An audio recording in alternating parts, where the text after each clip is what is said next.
मियाँ गुलाम सिद्दीक रहमतुल्लाह अलैह। मियाँ गुलाम सिद्दीक वलद नूर मोहम्मद मेकण 4 रबिउल अव्वल 1260 हिजरी मुताबिक़ 24 मार्च 1844 ईस्वीअ ते आचर जे ॾींहुं बलोचिस्तान जे भागनाड़ी जे ॻोठ कंडू में ॼाओ हो। संदसि वालिद वॾो आलिम ऐं फाज़िल हो, जंहिं सिराई पीर बख्श ख्वावर जे इसरार ऐं मीरोखानी बुज़ुर्ग मियाँ हामिद हुज़ूरी रहमतुल्लाह अलैह जे चवण ते लॾे अची शदात कोट खे मस्कन बणायो हो। मियाँ गुलाम सिद्दीक जो इब्तिदाई उस्ताद ख़ुदि संदसि वालिद बुज़ुर्गवार ऐं संदसि वॾो भाउ मौलाना गुल मोहम्मद हुआ।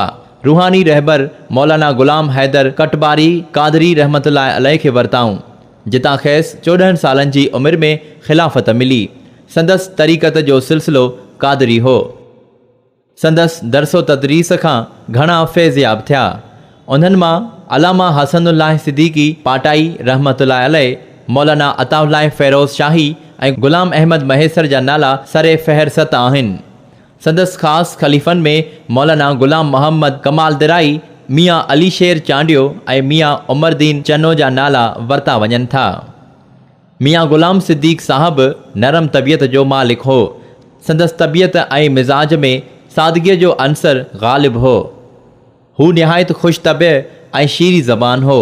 कचहरियुनि जो कोडियो ऐं मजलिसुनि जो मोर हो, लेकिन का बि गुफ़्तगू शरीयत जे हद खां ॿाहिरि निकिरी न कंदो हो। अक्सर कचहरियुनि में क़ुरान, हदीस, फ़िक़ा ऐं तसौफ़ जा नुक़्ता बयानु कंदो हो। अक्सर करे हथ में लठ खणंदो हो। संदसि लिबास सादो पर साफ़ हूंदो हो। अक्सर थुल्हा कपिड़ा पहिरींदो हो ऐं अजरक जी झुंड बि कंदो हो।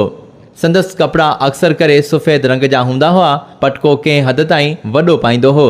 पटके खां अलावा सफ़ेद टोपी बि पाईंदो हो। संदसि लिबास जुबे वांगुरु डिघो हो ऐं उन सां गॾु शलवार इस्तेमालु कंदो हो। चवनि था त संदसि पोशाक, बिस्तरो ऐं खट संदसि ख़ानदान जे पोयरनि वटि हिन वक़्तु बि मौजूदु ऐं महफ़ूज़ आहे।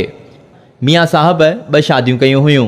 पहिरीं पंहिंजे मामे मौलाना अता मोहम्मद जी न्याणी सां ऐं ॿी माहोटा ॻोठ मां भुट्टा क़ौम जी हिकु औरत सां। पहिरीं घरवारी संदसि ज़िंदगीअ में ई वफ़ात करे वई हुई। बाक़ी ॿी घरवारी संदसि वफ़ात वक़्तु ज़िंदा हुई। मियाँ साहब खे पहिरीं घरवारीअ मां 3 पुट ऐं हिकु न्याणी पैदा थी ऐं ॿी घरवारीअ मां खेसि हिकु पुटु हिकु न्याणी पैदा थी। हिकु पुट जो नालो अब्दुल वहाब हो ऐं ॿिए पुट जो नालो गुलाम दस्तगीर हो। बाक़ी संदसि ॿियनि पुटनि ऐं न्याणियुनि जा नाला मालूम न थी सघिया आहिनि। हीअ बि हिकु अजीब इत्तिफ़ाक़ चइजे या अजीब इम्तिहान जो मियाँ साहब जी समूरी औलाद संदसि हयातीअ में ई इंतकाल करे वई हुई। मियाँ साहब जे हम असर दोस्तनि में मौलाना मुफ्ती अब्दुल गफ़ूर हुमायूनी, मौलाना मोहम्मद हाशिम गड़ी यासीन वारो ऐं मौलाना सैयद ताज महमूद अमरोटी वग़ैरह शामिल हुआ। संदसि तसनीफ़ात में इल्मियात सिद्दीकी फ़ारसी में ऐं फ़तवाउनि ते लिखियल किताब शाहकार जी हैसियत रखनि था।